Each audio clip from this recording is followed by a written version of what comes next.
Top 15 Best Movies of 2022. With everything going on these days, a trip to the movies, whether that means heading to the theaters or to your living room, has never been a more welcome escape. Hey guys, welcome to your entertainment channel Netflix Tops, where we tell you about the top-rated movies and series on Netflix. So grab your popcorn and stay with us until the end of the video, because today's video is going to list down the top 15 best movies of 2022. So let's get started. Number 15, The Unbearable Weight of Massive Talent.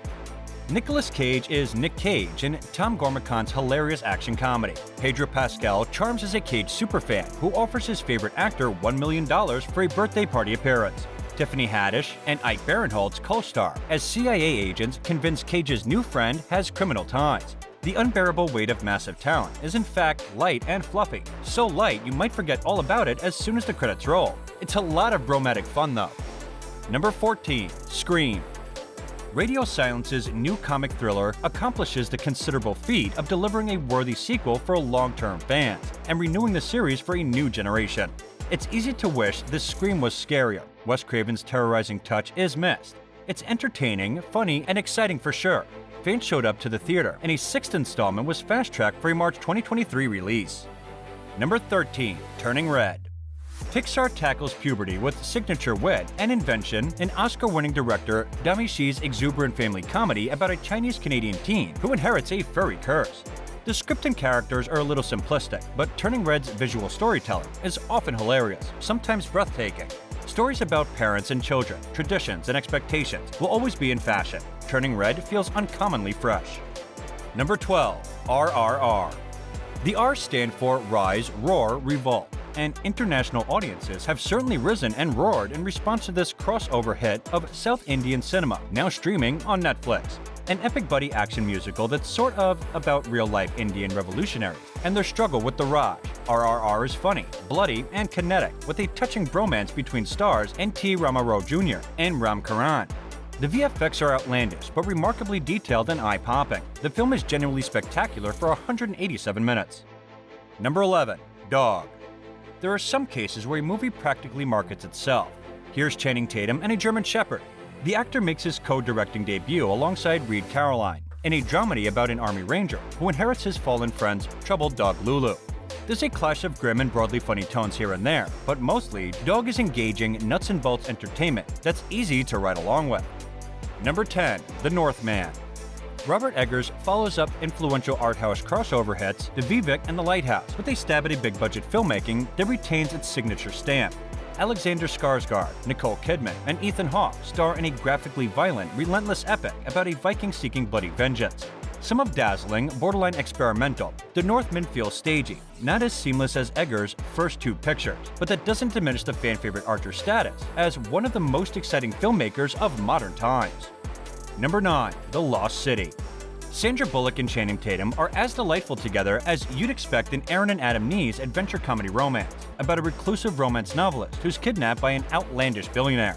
Tatum plays the handsome cover model who sets out to rescue her, bolstered by a scene-stealing Daniel Radcliffe. The Lost City is a lighthearted but tremendously fun rom on a level that only top-tier talent can deliver.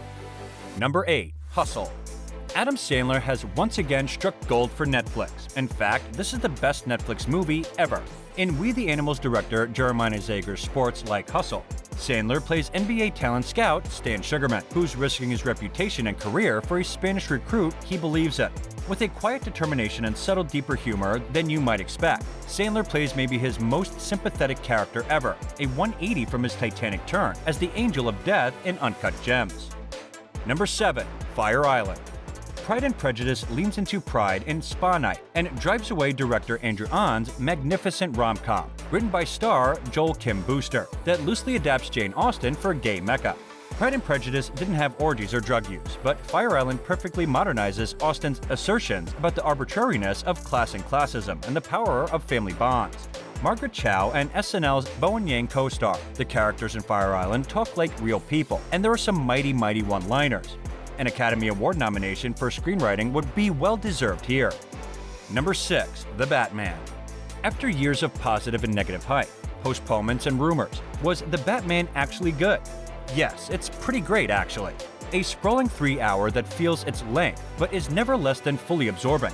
This is intoxicating neon-splashed neo-noir that thrills in unexpected, patient ways. It might have all come off as too emo, were it not for the Radiant Ensemble cast's uniform commitment and a masterful command of tone.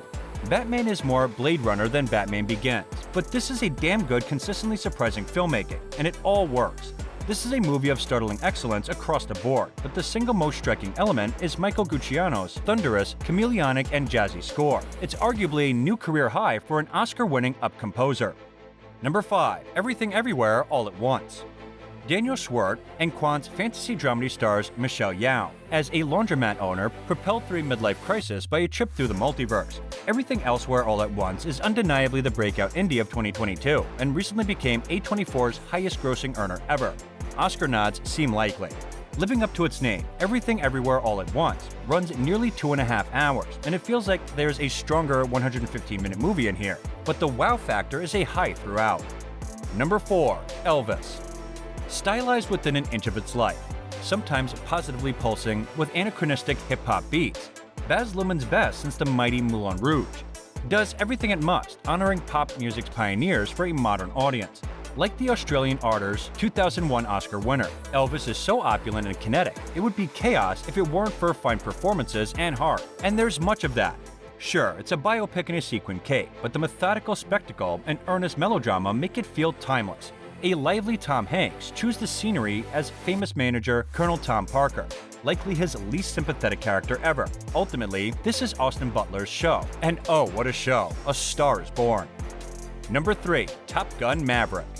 Top Gun Maverick is the perfect American blockbuster. It plays like as much a legacy sequel to the 1986 film as to 40 years of Tom Cruise movies, with the best of what we've come to expect from Hollywood's most consistent star. This is the most urgent reason to go to the movie theater in years, a more spectacular and gratifying experience than similarly delayed No Time to Die. The heart is always what made the original film resonate, and Maverick builds on it in unexpected, fulfilling ways. Number 2. Jackass. Look, you're either a fan of the sadistic cinema of Johnny Knoxville and his band of merry pranksters, or you're not. There's really daylight in between the two poles, but if you're willing to submit to sheer dumbass joy of their nut-cracking pranks and daredevil stunts, you may find yourself discovering something else along the way. A bunch of aging Evel Knievels who, underneath their dim-dull machismo, actually care about one another deeply. Their on-screen camaraderie is as undeniable as it is infectious, and yes, even kind of touching. If you've seen any of the previous Jackass outings, then you know what you're in for. But after 2 years of soul-grinding political and pandemic-related heavy-seas, watching these jackasses' exploits feels like a healing balm of idiocy. Number 1. Fresh. If you're looking to double down on horror, this creepy film offering makes a solid bottom half on a double bill with X. Although not quite as clever as that film, Mimi K, making her promising feature directing debut, delivers the Fright Night goods, and then some, especially if you're sweet tooth and the genre runs toward Eli Roth's Hostel films. Fresh is far less misogynistic than Roth's Auvert, but gender studies majors and dating app junkies will still have plenty to discuss after the end credits roll. Normal People's Daisy Edgar Jones plays a young single woman, tired of the artifice and theater of modern dating. That is, until she meets Sebastian Stan Steve, a handsome, funny surgeon who seems too good to be true.